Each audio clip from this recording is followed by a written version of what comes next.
Macam mana ni kita nak selfie tiga-tiga? Macam tu.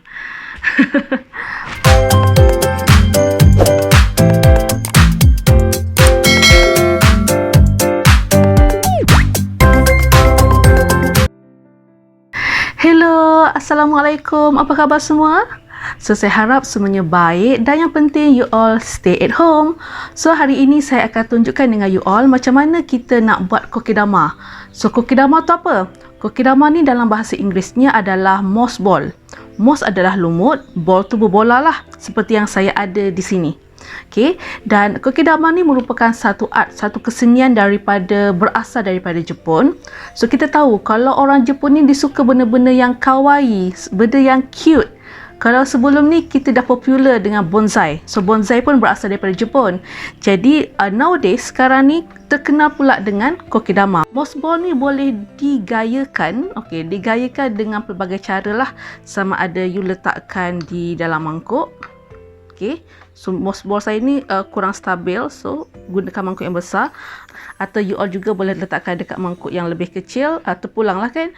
So macam saya gantungkan kerana ruang saya agak limited dan saya memang nak ada satu hanging. So nanti saya akan bawa you tour saya punya my humble garden. My very humble garden. Dan untuk membuat kokedama ni sebenarnya dia tidaklah susah sangat. Dia senang dan kos yang diperlukan pun tidaklah terlalu mahal. Apa yang kita perlukan? Pertama sekali kita kena ada sphagnum. Saya tunjukkan dia punya kertas. Sphagnum moss, di mana moss ini biasanya digunakan untuk tanam orchid. Atau benda-benda yang memerlukan kawasan tanah yang lembap, so kita gunakan sphagnum moss. Kita juga perlukan tanah yang high quality. Kemudian kita juga perlukan tali. Saya akan tunjukkan tali. Dan for sure lah kita perlukan pokok. Cuma untuk pokok saya menggalakkan, sebagai beginner, sebagai orang yang baru berjinak-jinak dengan tumbuh-tumbuhan, nak buat gardening kan, macam saya pun saya suka pokok-pokok, tapi saya tak suka pokok yang cerewet. Sebab bukanlah orang yang teliti, yang banyak kesabaran. Jadi saya mencadangkan you all gunakan pokok-pokok yang tak banyak kerenah. Kalau orang Kelantan kata pokok hok mudah basuh. Tak banyak kerenah, tak cerewet, senang to maintain. So antaranya adalah inilah pakis. So pakis ni pun senang. Pakis ni pun adalah saya kutip je, percuma kan. Jadi kalau dia mati pun kita tak rasa ralat sangat. Kemudian agaknya pokok apa? So ni adalah pokok. Kadang-kadang orang macam ni kan nak bagi fokus. Ini adalah pokok lidah jin, lidah ibu mertua. So pokok ni pun dulu dia murah je pokok ni. Dulu bersepah je kat kampung kan. Cuma sekarang bila dah popular dengan indoor garden sejak PKP ni, harga dia sangat mahal. Tapi tak apalah, carilah, ada je kat semak-semak sebenarnya kan. So pokok ni pun adalah pokok yang senang to maintain. Dia tidak perlukan terlalu banyak air, siram seminggu sekali. Seminggu sekali pun saya rasa dah agak banyak juga. Mungkin 2 minggu sekali, sebulan sekali pun dia masih lagi survive. Pokok apa agaknya ni? So ini adalah pokok patos ataupun pokok duit-duit. Patos ni dia ada macam-macam jenis pula lah. So macam yang saya akan gunakan pada hari ini adalah neon patos. Warna daun dia adalah hijau muda. Dia macam daun pucuk tapi sebenarnya dia dah matang. So dua pokok ni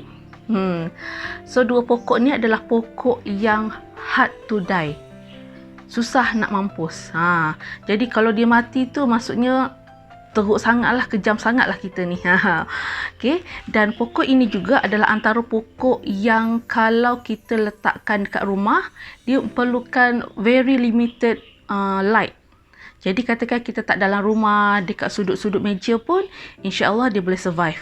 Mungkin dalam seminggu sekali bawa lah dia keluar sekejap, dapatkan cahaya matahari. Tapi kalau tak bawa pun, insya-Allah dia boleh hidup. Sebab saya ada beberapa pokok je saya tak patos dan juga ini di dalam rumah dan survive. Dan selain pada itu, Untuk kursus kita pada hari ini, saya sebenarnya sebelum ni saya dah pergi ke semak-semak. Sorry lah, fasa buruk. So saya dah pergi kutip pokok-pokok ni dekat semak-semak. Sebab apa? Sebab kita cuba nak reduce cost. Kita tak nak belilah pokok-pokok macam ni, nak beli dekat nursery kita rasa rugi.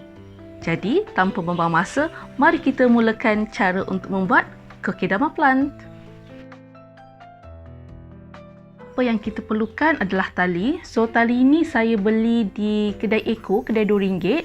Sebenarnya ada macam-macam warna yang kita boleh gunakan. Semalam saya dah cari banyak kedai, 3 kedai. Tak jumpa yang warna-warni. Saya hanya jumpa yang ini. Yang ini memang stok yang memang ada kat rumah. So, kalau kita kata kedai Eco, kos dia RM2 seposen je lah kan. Bahan yang kedua adalah sphagnum moss. Macam ni rupa dia. Okay, pergi nursery bagi tahu nak sphagnum moss. Moss untuk orchid. Dan macam saya punya ni, saya beli paket. Satu paket 150 gram, RM15. Ada certain nursery dia jual timbang. Timbang dalam 100 gram RM10. Lebih kurang lah kan harga dia. Okay, kemudian kita perlukan tanah. Okay, tanah ni ambillah tanah yang berkualiti. Sebab apa? Bukan apa. Kokedama ni kita dah balut, kita dah bungkuskan dia. Jadi kalau something wrong, tanah tu tak sesuai, kesianlah pula pokok kan. Jadi tanah ni agak mahal sedikit. Saya tak ingat berapa beli, tapi RM15 lah. Tanah ni satu paket RM15. So dia banyak, dia ada apa? Dia ada tanah, dia ada coco peat, sabut kelapa, dia ada perlit. Saya tak sure ejaan dia perlit lah. Jadi perlit ni bagus untuk buat pengairan. Kemudian pokok lah, macam saya cakap tadi, kita kena ada pokok. Nama pun khusus kita kokedama plant. Plant tu pokok kan. Kemudian mangkuk-mangkuk ni, kalau kita nak kokedama kita seed duduk dalam mangkuk, so boleh dapatkan mangkuk. Kalau nak cantik yang kaca ataupun seramik, yang ni saya dapat. Masa tu saya pernah beli, kokedama ni saya pernah beli. Tapi pokok tu pun dah mati, dah arwah dah. Jadi dia bagi saya mangkuk ni.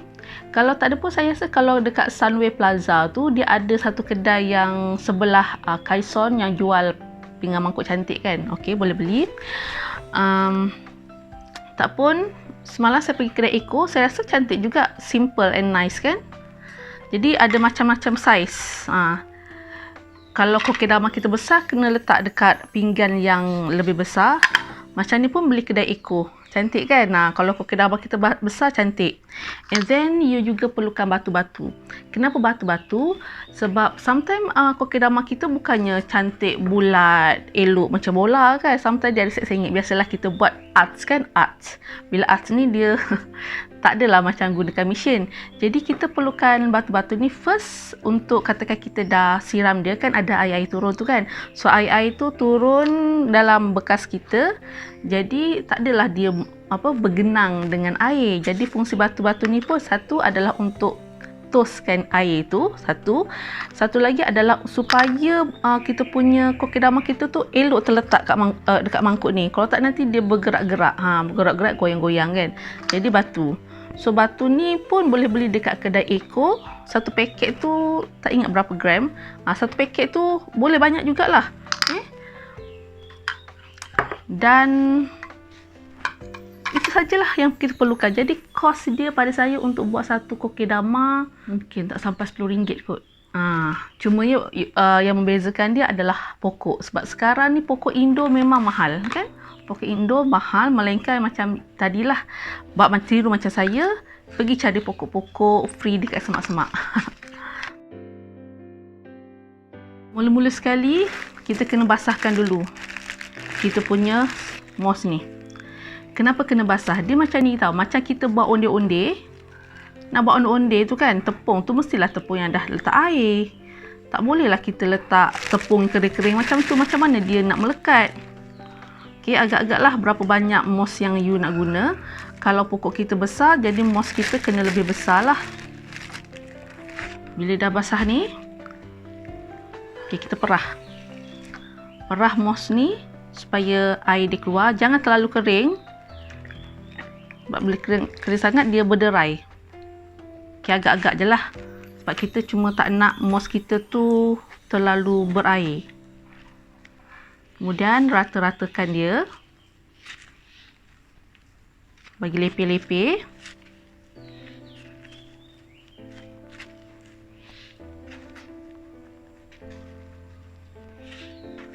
Saya tertinggal satu bahan yang penting iaitu plastik. Plastik ni make sure plastik yang agak besar. Fungsi plastik ni adalah untuk memudahkan kita wrap moss kita. Jadi tadi teruja sangat nak shooting kan, sampai terlupa benda yang penting ni. Sebab kalau tak ada plastik ni pun boleh buat, cuma susah untuk kita wrap. Okey, jadi dah letak plastik, kita ratakan balik macam tadi. Bila dah siap macam ni, barulah boleh letak pokok. Okey. Kan senang kita nak balut. Okey, tak cukup, nampaknya tak cukup lebar. Dan satu lagi, jangan buat terlalu kecil sebab pokok kita ni dia akan membesar kan, one day dia akan membesar. Dan kita tak nak lah bila kita dah siapkan ball dia tu, tiba-tiba bila dah besar kita nak repot. There is no such thing. Kalau kita tanam pokok dalam pasu, ya kita boleh repot. Tapi bila buat kokedama ni, macam mana kita nak repot kan? Sebab dia memang macam tu. Melainkan kita buka balik and then kita balut dia balik. Okay, dah sepuas hati. Then kita balut lah.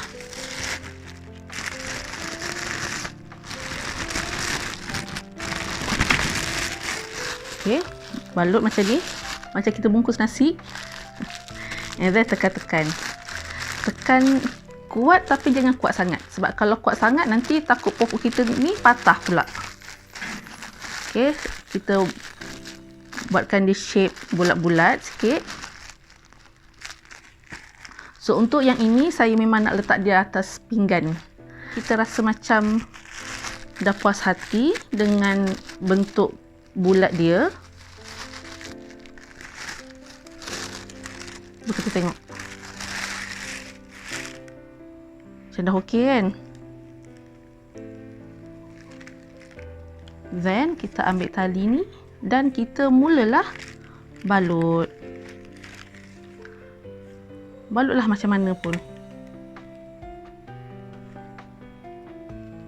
Okey, balut. So untuk mula-mula ni, you kena cuba spreadkan dia sebanyak mungkin tali, sebab kita sebenarnya tujuan dia kita nak balut moss kan. Okey. Tapi dekat bahagian pembukaan ni jangan letak tali sangat. Boleh kena letak tali tapi jangan terlalu rapat dengan pokok. Sebab nanti kalau dia membesar, dia nak tumbuh tunas baru, tak terhalang oleh tali.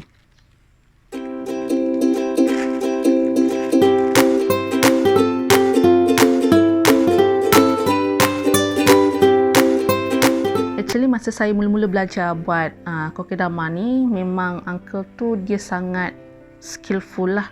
Jadi cara dia balut pun macam berseni.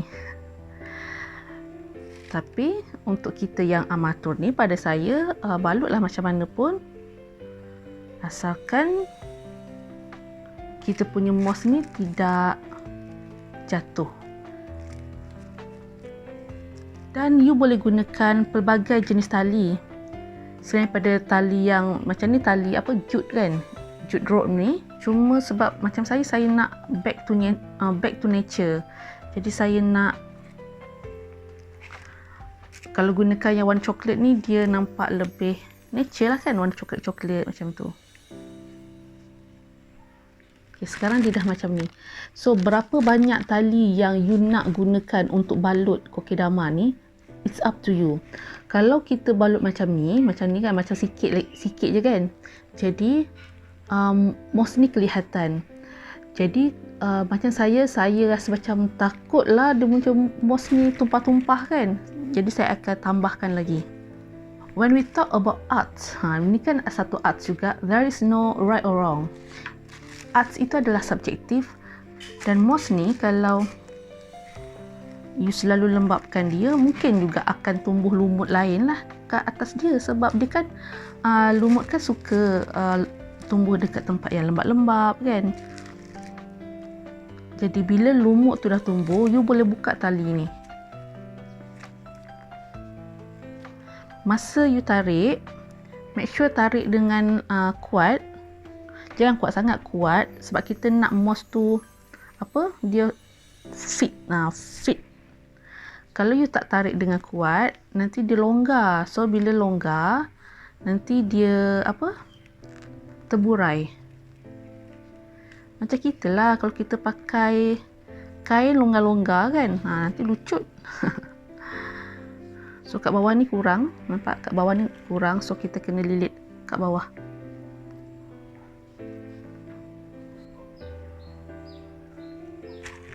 Jadi sambil-sambil kita balut, kita cuba tekan-tekan juga dia kat bawah, supaya bawah dia pada saya lebih lepeh.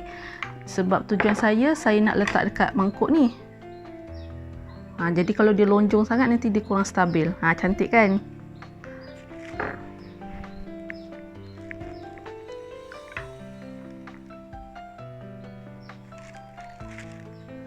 Jadi bila moss ni basah dan tanah kita pun dia lembap, jadi dia lembut kan, jadi senang untuk kita bentukkan dia. Kalau kita gunakan tanah pun kita tak lembapkan, jadi keras. Okey, saya punya tali ni, yang tali mula-mula ni, nampak dia loose. Jadi saya nak sorok tali ni, jadi kita kena balut tali di atas dia supaya yang ni tersorok. Okey, untuk ikatkan dia, lebih kasih sikit tali. Dan cuba cari kat mana you boleh letak. Macam saya kat sini dia ada satu yang agak longgar. Nanti kita akan selitkan kat sini. Okey, bila dah ikat mati kat sini, so yang lebih ni kita potong. So dah siap satu kokedama kita. Macam mana? Cantik tak? Okey. So kita akan buat satu lagi kokedama menggunakan money plant ataupun patos. Untuk patos ni saya memang nak gantungkan dia, sebab patos ni dia akan menjala kan. Jadi saya membayangkan one day bila dia dah besar, dia akan jatuh terjurai macam tu. Kan cantik kan? So yang ini dah siap, kita letak kat tepi. Jangan lupa nanti you letakkan batu-batu ni. Okay, letakkan batu-batu. Sebab pokok lidah mertua aku ni dia tak suka air. Jadi jangan bagi dia terendam. Okey, bila dah siap macam tadi juga kita toskan dan ratakan dekat atas plastik. Patos ni dah ada tanah juga. Patos ni saya beli RM5. Bahagian bawah ni make sure dia moss tu rapat sikit, sebab kita tak nak tanah tu keluar. Jadi moss ni fungsi dia macam tepung. And then ini adalah macam, kalau kita buat onde-onde, dia macam gula merah. Jadi kita tak nak bagi gula merah kita keluar. Kita kena make sure yang kita punya tepung tu memang betul lah. Kalau nak tambah sikit. Okey, letak di tengah-tengah. Okey, walaupun saya nak buatkan dia hanging, saya tak nak buat macam yang saya tunjukkan tadi. Yang hanging tu dia tak cantik. Macam sengit kan. So saya nak letak ada dua-dua side tu, dia ada tempat untuk gantung. Kita boleh mula bungkus.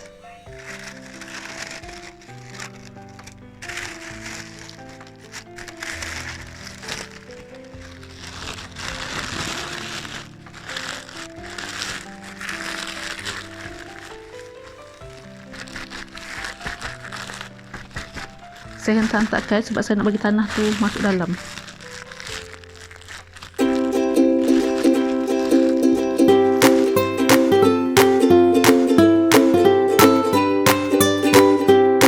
Tak dibalut oleh moss, jadi kita kena ambil moss sedikit.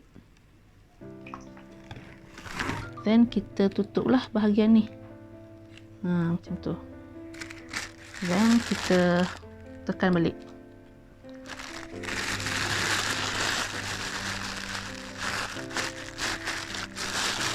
Okay, check adakah mouse ni dah okey. Dia macam lonjong, jadi cuba tekan daripada atas ke bawah.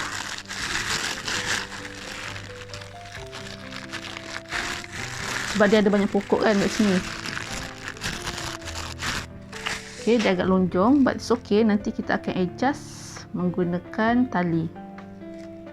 Bila dah rasa okey, kita dah boleh mula balut dengan tali. Ya.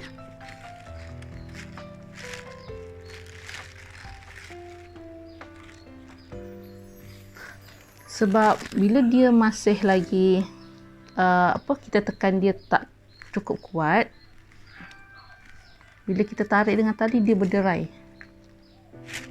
Semula-mula tu memang susah sikit sebab dia baru nak kena tekan kan. Dan aktivitinya sebenarnya adalah aktiviti yang mudah yang boleh dilakukan bersama dengan anak-anak. Jadi daripada mereka main gadget,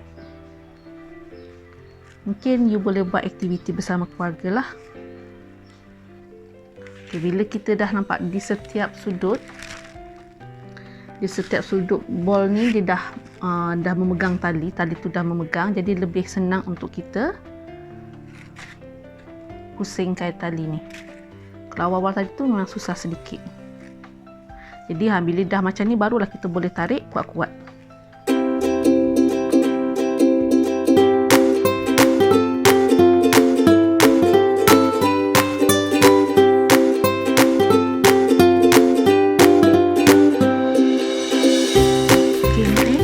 Dekat bahagian pokok keluar ni, you jangan letak tali sangat. Nanti dia susah nak keluar pucuk baru. Dia kata, macam mana saya nak keluar ni? Pintu dah tutup. Tadi saya bagi tahu untuk patos ni saya nak hangingkan dia kan. Jadi saya akan buat 2 loop. Satu loop kiri kanan. Katakanlah saya rasa macam dah okey. So, bila kat sini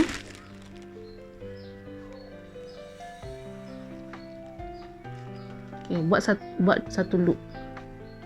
Loop ni macam tangkai lah gegelung ni. Buat satu loop.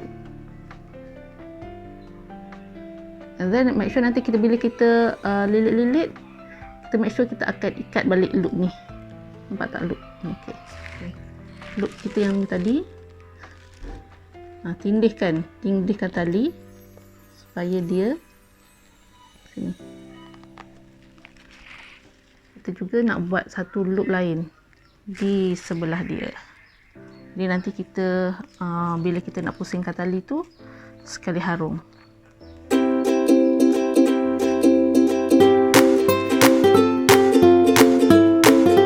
Nampak loop ni? Dan kita buat sebelah.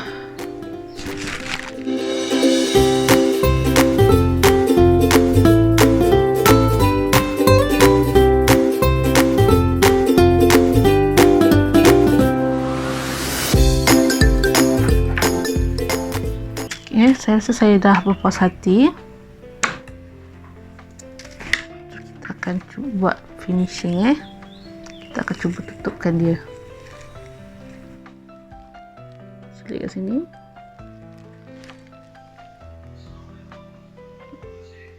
Macam biasalah, macam biasa kita matikan tali.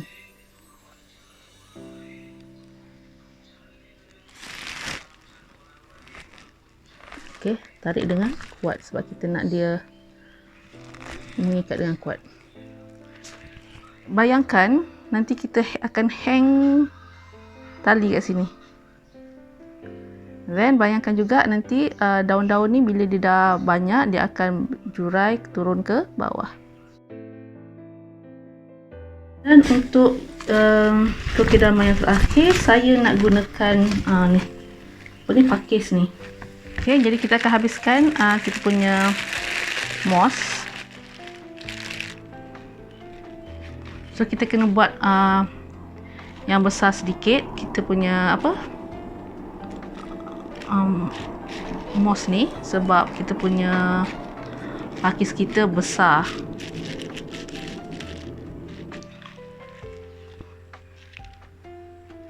Okey, ratakan moss.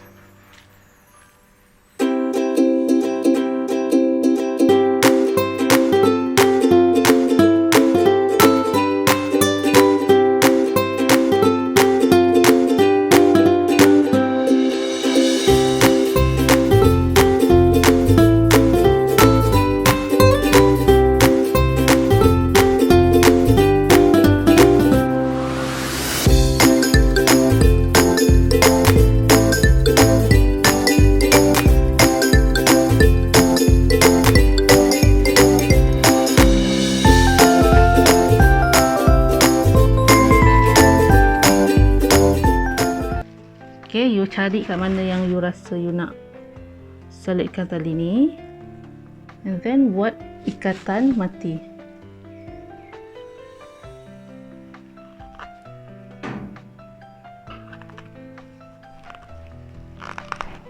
Okay, tarik dengan kuat sebab kita betul-betul nak knot ni betul-betul mati. Okay, and then potong. Akhirnya siap. Jadi imagine yang ni agak besar, so saya akan letak dalam mangkuk. And then this one, sebab dia kecil macam ni, tak letak batu, so dia buat golek. No, tertinggal pula satu lagi. Macam mana ni kita nak selfie tiga-tiga? Macam tu. Untuk siram kokedama ni, you hanya perlu rendamkan saja kokedama ni di dalam air untuk beberapa minit. Okay, macam ni sebab dia tak suka air sangat. Okay, dah siram, dah letak sekejap, biarlah macam pokok lain. Okay, dia mungkin perlukan air yang lebih banyak, jadi saya akan tinggalkan dia lebih lama. Dan sebenarnya bila you tinggalkan, dia boleh absorb banyak air ni. Okay, saya pernah letak tinggalkan dalam setengah jam, and then tengok dah kering dah air dalam bekas, dia dah sedut. So inilah hasil kokedama yang kita buat tadi. Macam mana? Cantik tak? Mungkin mangkuk saya tu agak besar, mungkin kita kena tukar dengan bekas lain lah. Okay, saya dah tukarkan dia gunakan piring yang lebih kecil. Ini adalah hanging kokedama kita. Okay, yang mula-mula dulu saya buat, saya gunakan hanya satu loop, so nampak dia sengit. Okay, dan yang hari ini saya buat dia gunakan dua loop, so dia tegak, dan kita gantungkan dia menggunakan S-hook.